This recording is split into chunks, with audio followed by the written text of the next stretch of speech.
Dear students, class 12th का ही topic है। अपने चैनल में आप लोगों का स्वागत है। ठीक है, और तैयारी भी अच्छे से कीजिए और अपने दोस्तों को भी शेयर कर दिया कीजिए। ठीक है, आज हम लोग ओम का जो नियम आपका होता है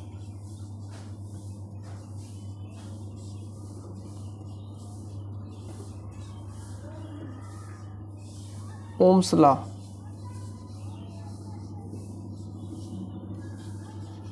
ठीक, ओम्स लॉ का प्रूफ देखेंगे। ठीक है, नियम तो आप लोग जानते ही हो कि V directly proportional to I होता है। मतलब कोई आपका इस तरीके से वायर है और इसको कनेक्ट किया गया है, मान लीजिए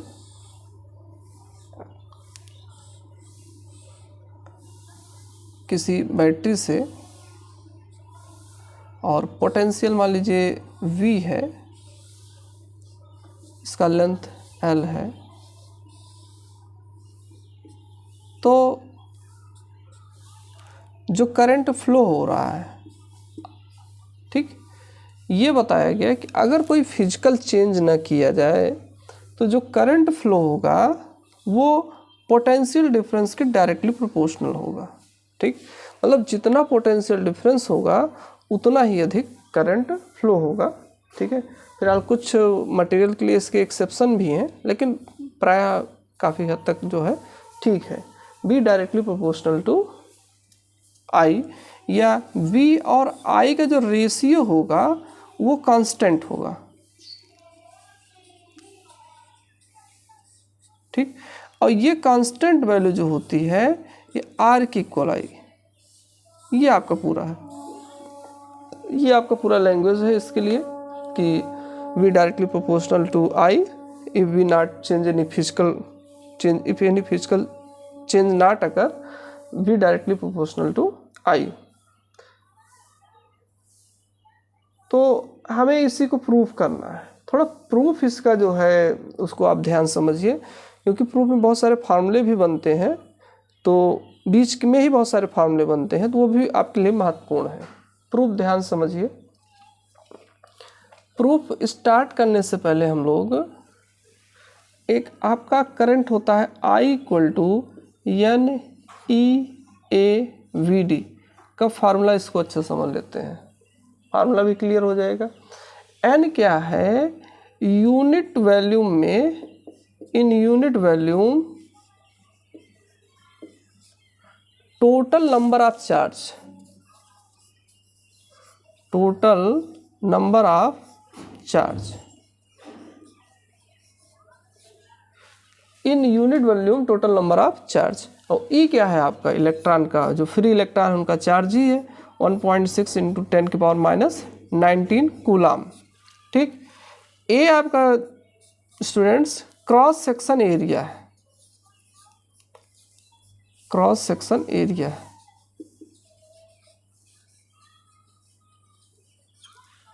ठीक, क्रॉस सेक्शन एरिया है। और VD क्या है, आपकी ड्रिफ्ट वेलोसिटी है।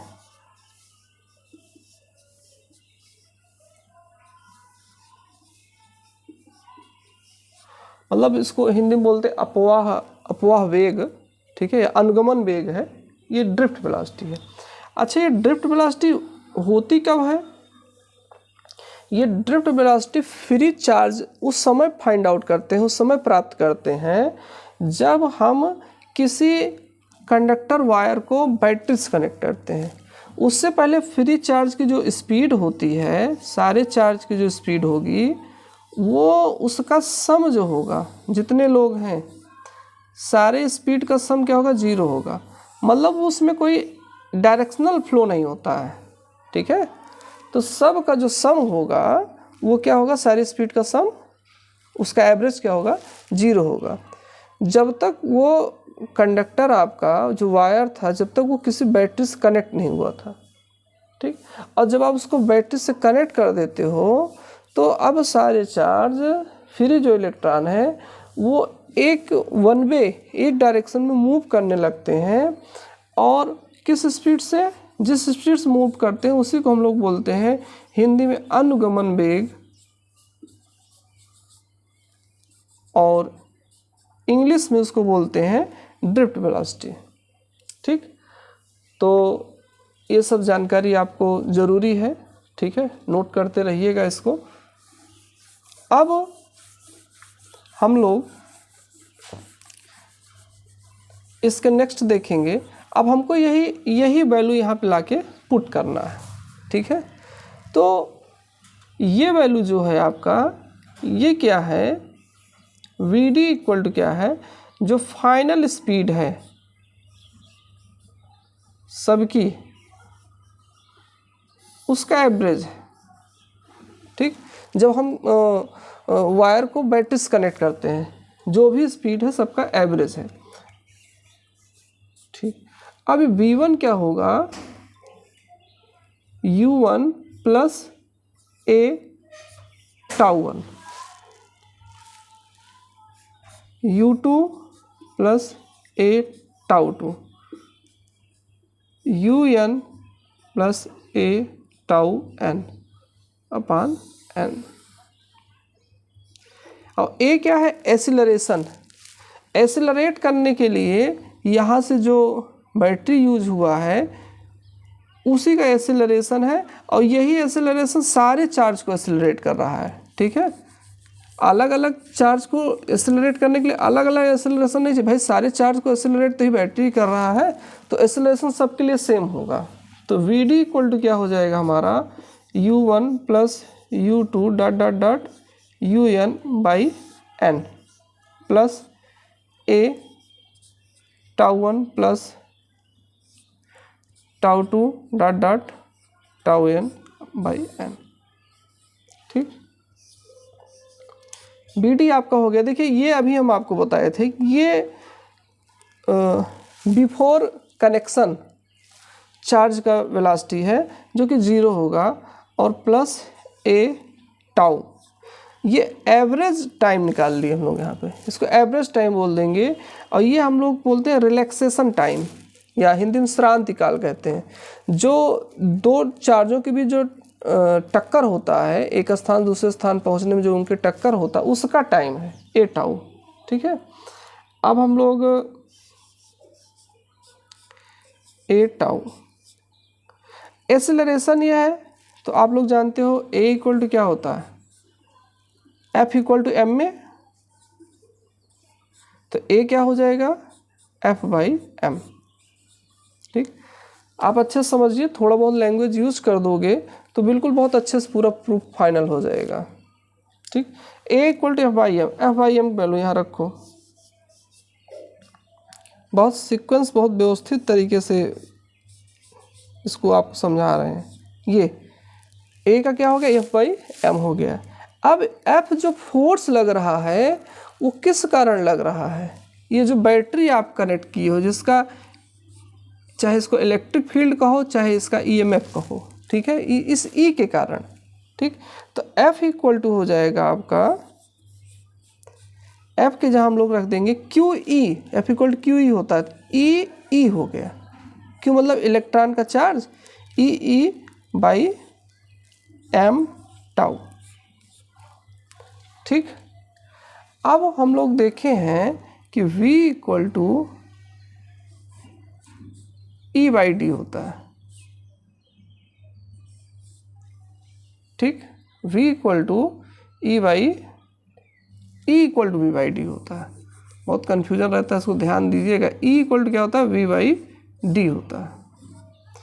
E equal to V by D होता है, तो हम लोग, या V equal to E D होता है, ऐसे जैसे भी हो याद रखिए इसको, मतलब गलत ना हो सके, जिससे V equal to E D होता है, या E इक्वल टू क्या होता है, V बाई डी होता है। तो E की वैल्यू यहाँ रख देंगे, Vd इक्वल टू हो गया E की जहाँ V, और ये τ बाई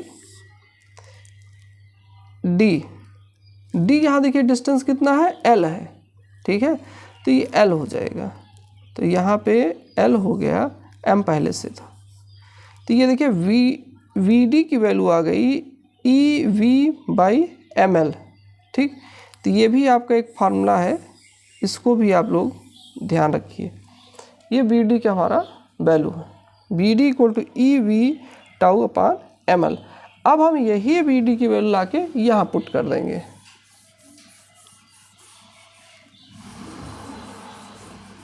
ठीक। आई इक्वल टू आपका हो जाएगा एन ई ए ई V tau upon M L, ठीक। तो अब आप आई इक्वल टू हो जाएगा एन ई स्क्वायर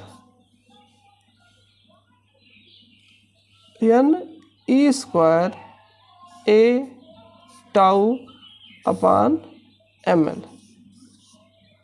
और ये भी हो जाएगा। देखिए तो पूरा एन ई स्क्वायर ए टाउ अपान एम एल। और ये पूरी वैल्यू जो होता है किसी एक पर्टिकुलर वायर के लिए कांस्टेंट होगा, ठीक। क्योंकि पर्टिकुलर वायर के लिए जो नंबर ऑफ इलेक्ट्रॉन्स होंगे पर यूनिट वैल्यू में ये फिक्स है, उसका चार्ज अमाउंट फिक्स है, ए उसका फिक्स रहेगा, लेंथ फिक्स है, ठीक है। तो ये आपका कांस्टेंट, और इसी कांस्टेंट वैल्यू को हम लोग आर कहते हैं।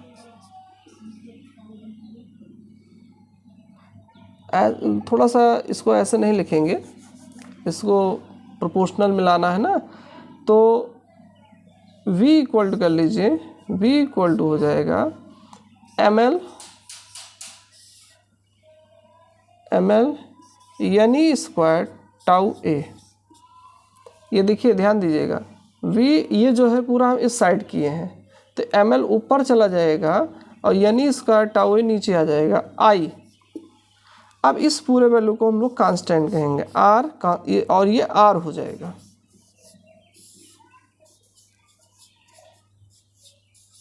इसको भी आप बिल्कुल, अब इसको रटने के अलावा और कोई विकल्प नहीं है, ठीक है।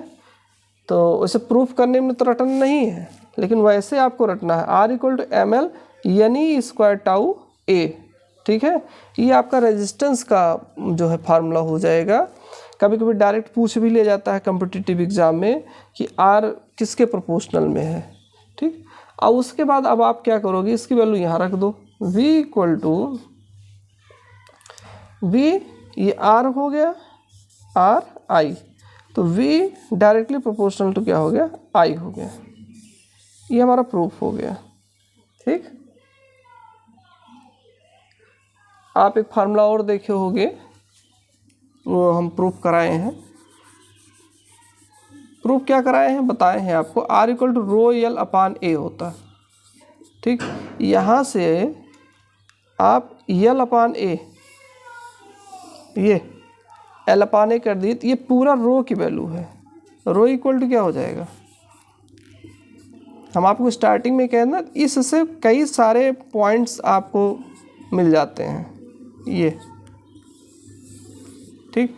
कभी आपसे पूछ लिया गया कि ये जो रो है, स्पेसिफिक रेजिस्टेंस जो होता है ये किसके प्रोपोर्शनल है, तो ये एम के डायरेक्टली प्रोपोर्शनल है और इन सब के इन्वर्सली प्रोपोर्शनल है, ठीक। तो इसलिए आपका ये महत्वपूर्ण है, ठीक है। वी डी आपका कैसे आया आपको बता ही दिए थे, वी डी वैल्यू आप यहाँ ला के रख दोगे और उसके बाद फिर आपका ये हो जाएगा, ठीक।